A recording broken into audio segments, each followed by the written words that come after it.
벌써 8장. 이제 우리 엘리바스 다음에 이제 두 번째 사람 빌닷이 얘기합니다. 8장 보면은 이 엘리바스와 욥의 얘기를 듣던 이 빌닷은 자기가 얘기하게 되는 것이죠. 빌닷이 보기에 욥은 자기 멋대로 얘기하더라. 되는 대로 얘기하고 있다. 2절. 어느 때까지 내 입의 말이 거센 바람 같겠는가.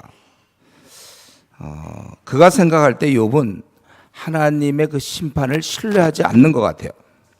그래서 어찌 하나님이 이제 정의를 굽게 하시겠으며 전능하시니가 어찌 공의를 굽게 하시겠는가. 그래서 그를 이제 하나님의 심판은 공의로운 것이다. 너희 자녀들이 죽은 것은 바로 주께 죄를 지었기 때문에 죽은 것이다. 그러니까 너가 만일 이제라도 5절에 하나님께 빌고 마음에 있는 죄악을 버려서 네가 청결하고 정직하면 그럼 하나님께서 돌보시고 내 시작은 미약했지만 내 나중은 심히 창대하리라. 형통하게 될 것이다. 이 7절 아주 유명하죠. 잘못 인용되는 구절로 수아 사람 빌닷이 한 얘기를 이제 만들어 가지고 우리가 개업 같은 가게에서 보면은 이제 처음에는 작지만 나중엔 창대할 것이다. 뭐 이런 걸 이제 그만큼 성경을 이렇게 관심 있게 보지 않는다는 거죠. 그래서 지금 이런 말은 뭐 틀린 말은 아니죠. 우리가 하나님께 죄를 지어서 회개한다면 하나님이 평안하게 해주실 것이다. 그래서 이렇게 이제 얘기를 하는데 지금 보니까 이 수아 사람 빌닷이 조금 말하는 그 방식이 조금 어린 것 같아요. 특별히 그 4절에 내 자녀들이 주께 죄를 지었으므로 그들을 그 죄에 버려두셨다. 이거는 그들이 죽은 것이 죄 때문이고, 그는 지금 욥에게 얘기하는 것은 좀 그래도 넘어갈 수 있지만 그 자녀들의 죄를 얘기한다는 것은 참 지금 욥의 그 정서가 어떠할까? 아무리 지금 경론이 붙었다 할지라도 그렇게 얘기할 수는 없는 것이죠. 그러면서 이제 이 수아 사람 빌닷은 8절부터 10절까지 보니까 우리 옛 열조로부터 배워라.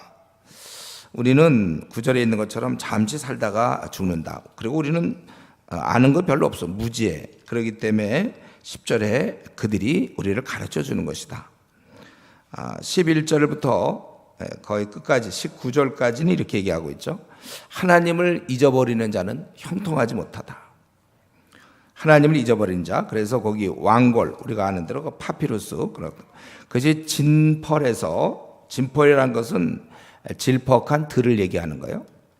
거기 있어야 왕골이 자라는 것이고, 갈 때는 물이 있어야 되는 거예요. 즉 하나님의 결국 은혜로 되는 건데, 그리고 이런 것들은 잘 되어도 12절에 일찍 마른다.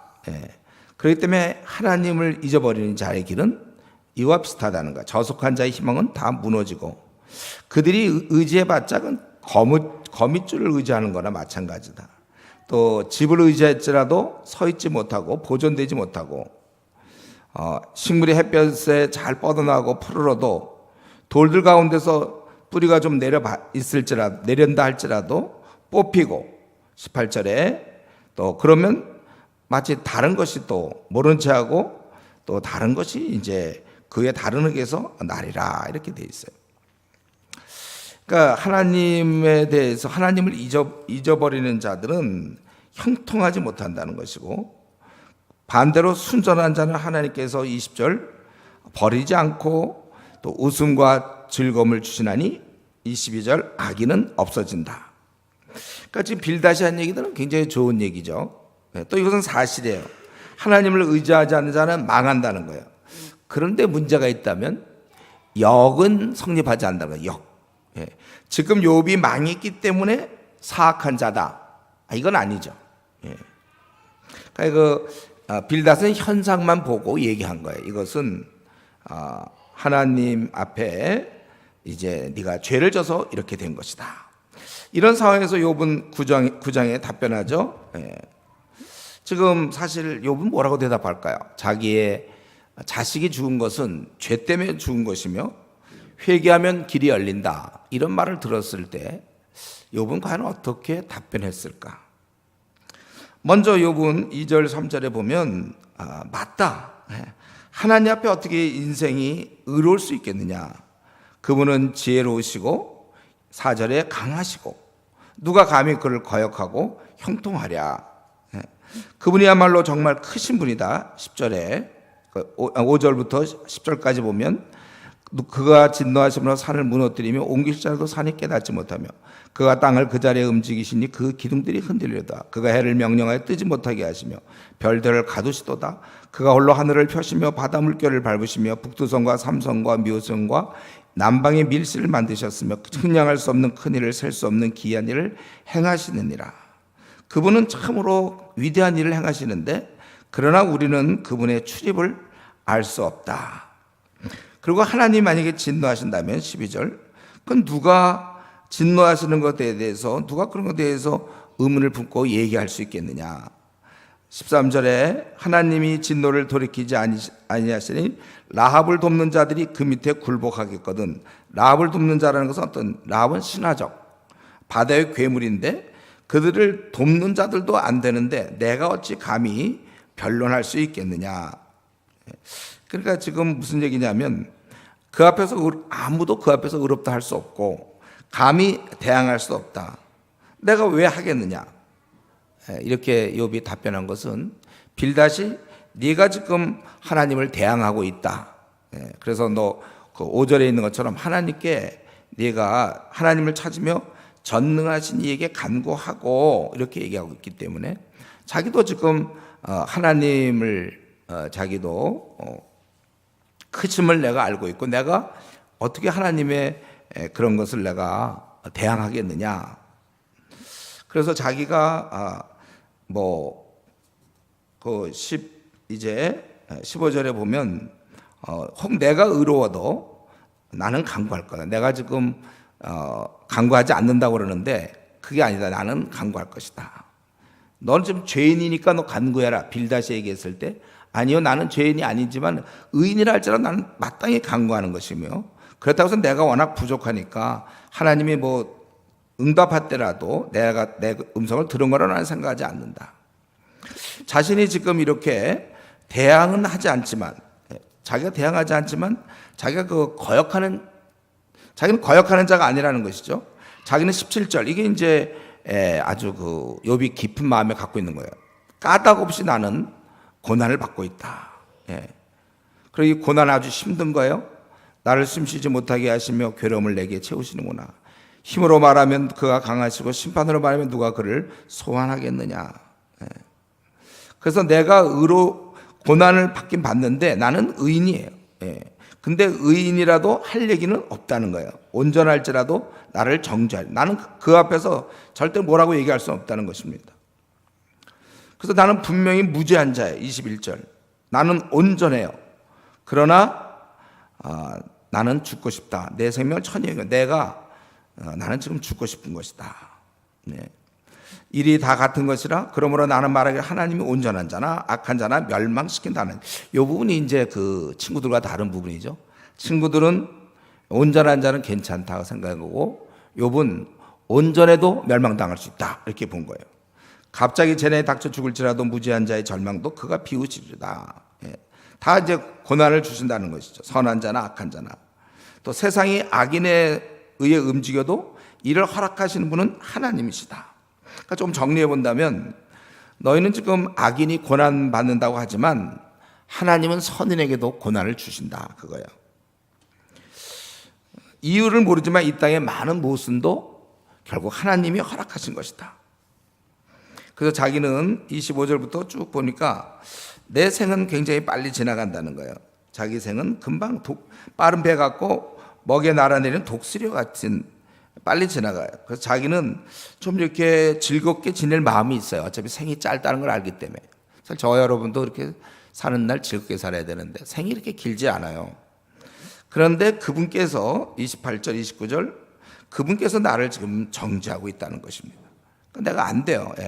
또 나는 깨끗하게 살려고 30절 내가 눈 녹은 물로 몸을 씻고 제물로 손을 깨끗게 하다 할지라도 나는 좀 깨끗하게 살려고 하지만 주께서 나를 죄인으로 몰아세우신다는 것입니다. 나를 개천에 빠지게 하시리니 내 옷이라도 나를 싫어하리라. 그 정도로. 그래서 지금 나는 좀 이해할 수가 없어요. 좀 답답해요. 지금 32절, 33절. 이렇게 하니까 내가 참 아주 누가 하나님과 나 사이에 누가 손을 얻을 판결자도 없다는 것이죠. 다만 지금 그분의 막대기를 치워주시기를 나는 바라고 있는 거야. 막대기는 재앙을 얘기하는 거죠. 주께서 그의 막대기를 내게서 떠나게 하시고 그의 위험이 나를 두렵게 하지 않냐시기를 원하노라. 그리하면 내가 두려움 없이 말하리라. 나는 본래 그렇게 할 수 있는 자가 아니니라. 자기는 원래 두려움 없이 원래 말했던 사람들이. 그러나 지금은 그렇게 할 수가 없다. 정상적으로 하나님과 교통할 수 없다. 그러니까 이걸 볼 때 지금 욥은 이 고통 중에 깊은 두려움 중에 사로잡혀 있는 것입니다. 그러니까 이 욥은 지금까지 살아온 것과 전혀 다른 것을 경험하고 있어요. 그동안은 그렇게 의지했던 하나님인데 지금 하나님으로부터 벌을 받고 있거든요. 그 이유를 모르겠어요. 그래서 무슨 말인들 내가 제대로 할까? 깊은 어둠에 있고 그래서 아주 이해가 안 돼요, 사람이. 그러니까 아주 혼란 중에 있는 것입니다. 그러니까 제가 이걸 보니까 9장에서 보여지는 것은 욥은 외적 고통으로 너무 힘들어하는데 또 동시에 그는 의지했던 하나님으로부터 정죄를 받는 내적 깊은 좌절을 맛보고 있는 것입니다. 두 가지입니다. 외적으로는 고통이요, 또 내적으로는 최악의 지금 고통을 받는데 또 내적으로는 버림받은 그 의식. 그것이 지금 자기는 그래서 35절을 내가 두려움 없이 말하리라. 나는 원래 그렇게 할 수 있는 자가 자기가 원래 두려움 가운데서 말 못하고 그렇게 하는 자가 아니라는 거예요. 하나님으로부터 버림받았다. 이게 지금 또 이 욥의 문제였어요. 우리는 욥이 이제 그 외적인 그것만 생각했는데 가만 보니까 그는 하나님께 버림받았다. 우리가 보통 회사나 뭐 어디 가정에서도 뭐 교회에서도 그런데 사람한테 인정받지 못할 때 여러분 괴롭지 않습니까? 사람한테 인정받지 남편으로부터 아내, 부모로부터 인정받지 못하는 자식들 참 힘든 거고 교회에서 목사로부터 인정받지 못하고 간사로부터 또 지도자로부터 회사에서도 마찬가지일 것이고 그런데 지금 욥은 하나님부터 인정받지 못한다는 거예요. 그러니까 지금 친구들이 지금 비방하는 것도 되게 어려워요. 자기를 지금 죄인 취급하니까. 그런데 그는 그것보다는 하나님으로부터 정죄받는 느낌. 이게 제가 보기엔 더 컸을 거라고 생각합니다. 저나 여러분이나 하나님이 지으셨기 때문에 우리는 하나님께 인정받아야 돼요. 이런 면에서. 한번 이 밤에 하나님이 나를 인정하나요? 다른 데서 혹시 인정받는 거는 모르겠는데 내가 영적인 면에서 신앙적인 면에서 하나님 나를 인정하고 계실까? 그런 자는 평안입니다. 그런 자는 아무리 여기서 잘 나가도 하나님으로부터 인정을 받지 못한다. 모르겠어요. 우리 전병욱 그런 친구들은 그가 막 요즘 교회도 커지고 막 그런다고 그러잖아요. 그래도 그 마음 속에 하나님이 나를 인정하지 않는다. 아마 그게 있을 거라고 생각되는. 양심 물론 죽었으면 모르겠지만은 우리가 하나님께 인정받지 못한다. 그게 내가 보기에 제일 힘든 거 아닌가. 바울 같은 경우에는 자기가 모든 사람 자기를 다 버렸어요. 우리 디모데후서 1장 거기 보면은 이제 그 디모데후서 보면 다 버렸는데 자기가 지금까지 승리하는 이유가 뭐냐면 나는 내가 의탁한 자를 내가 안다고 그랬어요. 다 사람들이 버린다 할지라도 자기는 내가 의탁한 자를 나는 알고 있다. 그게 이제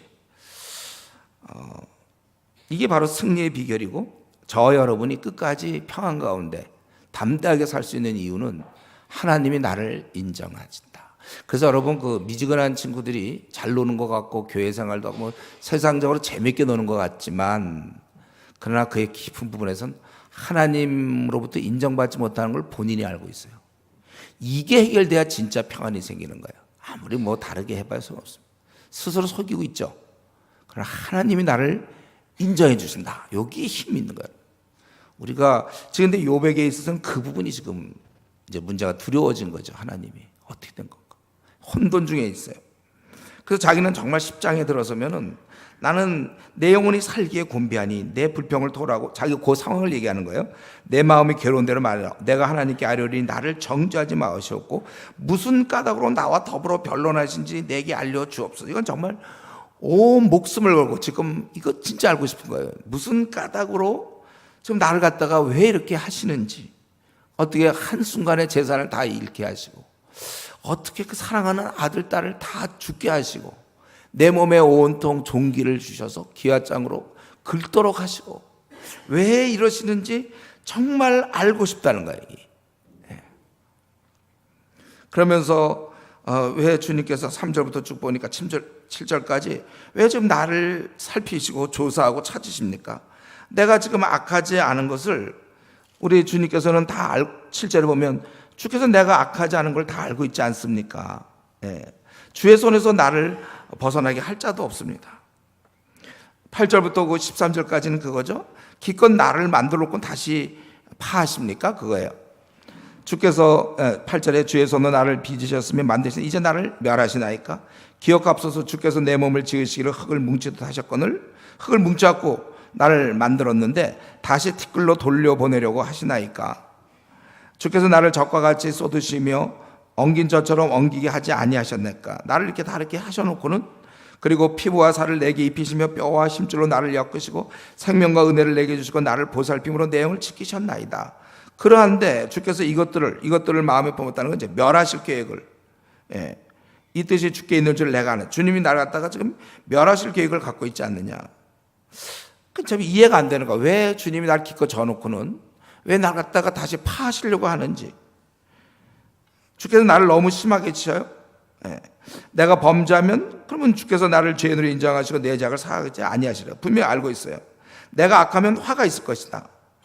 근데 내가 의롭다 할지라도 내가 머리를 드지 못하는 것은 지금 이 부끄러움이 가닿고 내 환난을 내 눈이 지금 목도하고 있기 때문이다. 또 내가 머리를 들면 주께서 젊은 사자처럼 나를 사냥하시면 내게 주의 놀라움을 다시 나타내신다. 어떻게 할 수도 없어요. 지금 나를 주께서 자주 증거하는 자를 받고 나를 치시며 나를 향하여 진노를 더하시니 군대가 번갈아서 치는 것 같습니다. 그러면서 왜 주님 나를 태에서 나오게 하셨습니까? 이렇게 할 바에는 바로 태에서 죽음으로 갔으면 될 텐데, 그 19절 그냥 바로 태에서 무덤으로 옮겨졌으리라. 근데 왜 이거를 이렇게 하시느냐? 그래서 내 날이 적지 아니합니까? 20절 그런즉 그치시고 나를 좀 버려두십시오. 잠시나마 평안하게 하시되 언제까지? 내가 돌아오지 못할 땅 곧 어둠 곧 죽음의 그늘진 땅으로 가기 전에. 지금 너무나 고통스럽고 이제 곧 죽어갈 거야. 자기도 몸의 상태나 도저히 살 수가 없어요. 여러 달째 자기가 이제 죽어갈 걸 알아요. 그러니까 지금 기도하는 건 뭐냐면 좀 사는 날 동안이라도 평안하게 해달라. 이제 그것이죠. 그래서 20절 좀 나를 내버려 두사 잠시나마 평안하게 하시되 내가 돌아오지 못할 땅 곧 어둠 곧 어둡고 죽음의 그늘진 땅으로 가기 전에 그리하옵소서. 땅은 어두워서 흑암 같고 죽음의 그늘이 져서 아무 구별이 없고 광명도 흑암 같으니다. 바로 그렇게 되기 전에 이제 지금 나는 얼마 안 남아서 내 생이, 이제 하나님 나를 좀 평안하게 만드십시오. 이게 지금 10장의 그 내용인데, 욥은 지금 하나님 앞에서 분명히 아무도 바로 설 수 없음을 알고 있었어요. 그런데 또 자기는 범죄하지 않았다는 걸 양심이 증거한다는 거예요.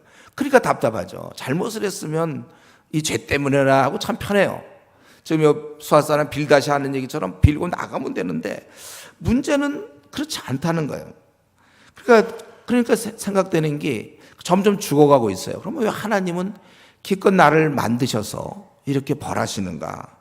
이게 너무나 큰 의문입니다.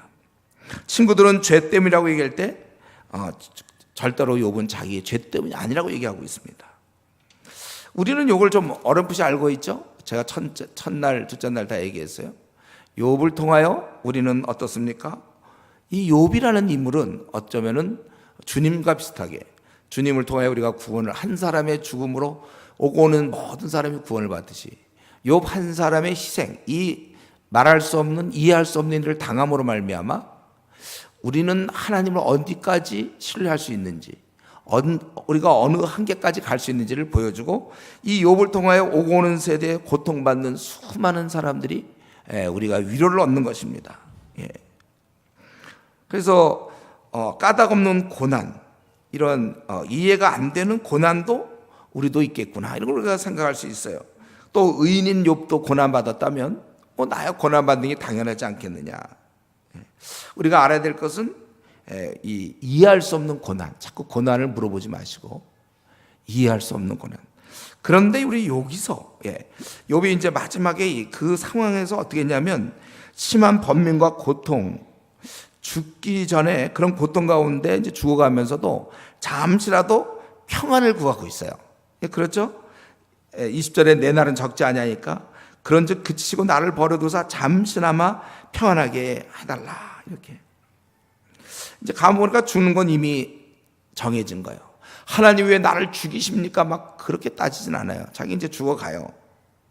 이런 심한 재앙 속에서도 아주 침착하게 객관적으로 보면서 이 사실을 알고 싶었어요. 하나님을 원망하는 게 아니라 이걸 진짜 알고 싶었습니다. 그러면서 하나님이 지금 자기에게 행하는 것을 여기서 이걸 받아들였다는 거예요. 욥은 이걸 받아들였어요. 하나님이 죽이시기로 작정했거나 나를, 이걸 받아들였어요. 그리고 자기가 그 상황을 받아들이면서 그 어둠의 땅에 돌아가기 전까지 현재 너무 힘드니까 평안을 간구한 것입니다. 다 죽어가면서도 또한 의문도 있지만 이 의문에 매달려서 막 자기가 그런 것이 아니라 그걸 받아들이고 이 현실에서 그럼 나는 지금 뭐가 필요한가? 평안. 그거를 간구하는 거예요. 보통 이럴 때 악을 써야죠, 원래. 때를 쓰거나 악을 쓰거나 막 하나님 절대 이상을 나는 받아들일 수 없다 막 이래야 될 것 같은데, 그는 그거를 받아들이며, 그럼 이 상황에서 뭐가 필요해요? 평안. 그거를 간구하는 거예요. 우리 애기들이 그렇지만 엄마한테 얘를 맞을 때 울면서도 엄마 그러잖아요. 그렇죠? 그럼 이제 항상 힘들 때는 엄마고, 지금 사실 힘들게 하는 분은 하나님이신데도 하나님께 또 평안을 구하는 모습. 이거 정말 제가 볼 때, 와, 이건 진짜 절대 순종, 신뢰, 하나님에 대한, 하나님이 지금 자기에게 이렇게 하시는 걸 받아들이면서, 그러면 이거에 대해서 사실은 우리는 나를 세우고 왜 이렇게 하냐고 따지고 악을 쓰고 막 우리 빗나가고 막 이래야 될 것 같은데, 그 상황에서 거기서 또 하나님께 평안을 구하는 모습. 여러분, 이런 끝까지 하나님을 신뢰하는 모습, 욥에게 있어서 이런 것. 저는 이런 면에서 지금 우리가 살면서 좀 어렵습니까, 여러분? 힘든 일이 있나요? 왜 나에게 왜 하필 이런 일이 주어졌습니까? 아니, 내가 어쩌다 이런 운명을 내가 겪어야 되는가? 아니, 왜 우리 가정에, 내 직장에, 아니면 내 몸에 이해할 수 없는 이런 병이 생기고 우리 가정에 그런 문제가 생기고, 또 왜 내 앞날에 이런 것이 왜 생겨야 되는가? 그럴 때 그거에 대해서 우리가 막 투쟁하고 싸우고 의문을 갖고 그걸로 머무는 것이 아니라, 그렇다면 그런데 이걸 받아들이고, 그러면 이제 내가 여기서 해야 될 일은 무엇인가? 하나님께 도움을 구하는 거죠. 내가 이제 죽어가는 거 압니다. 하나님 날 지금 죽이시기로 했군요. 참 이런 걸 받아들인다, 이게 보통 이래야 된다고. 여기에서 나는 죽기 전까지 잠시나마 평안하게 하십시오. 나의 이걸 운명적으로 받아들이고, 그럼 여기서 이렇게 해달라. 이런 아주 절대적인 이런 신앙. 여러분 벌써 10년 됐습니까? 이런 문제가 20년 정도 됐나요? 괴로운 문제. 도저히 이거 왜 자식이, 왜 남편이, 왜 아내가 밤낮 그거 원망하고 기도만 하라 하면 오히려 그게 아니고 그건 받아들이고, 그러면 이제 여기서 내가 어떻게 살아야 될 것인가? 그걸 또 하나님께 그걸 막 치워달라 어떻게 해야 되는 것이 아니라, 여기서 어떻게 하나님, 이제 여기서 내가 어떻게 해야 되는지, 나에게 지금 필요한 것이 무엇인지, 이거는 끝까지 하나님을 신뢰하는 자가 할 수 있는 일이에요. 욥은 우리에게 이것을 보여주었습니다. 이러면서 나는 정말 내가 받아들일 수 없는 나에게 닥친 어떤 불행과 눈물과 아픔이 있나요? 우리 하나님께서 이렇게 허락하신 줄 알고, 여기서 그럼 나는 어떻게 할 것인가? 절대 하나님을 신뢰하는 자로서 나의 기도의 제목이 무엇입니까? 오늘 이 밤에 우리 하나님께 그것을 기도하는, 절대로 하나님을 원망하지 않고 신뢰하면서 그렇게 행하는 성도 되기 바랍니다. 기도하겠습니다. 하나님 아버지,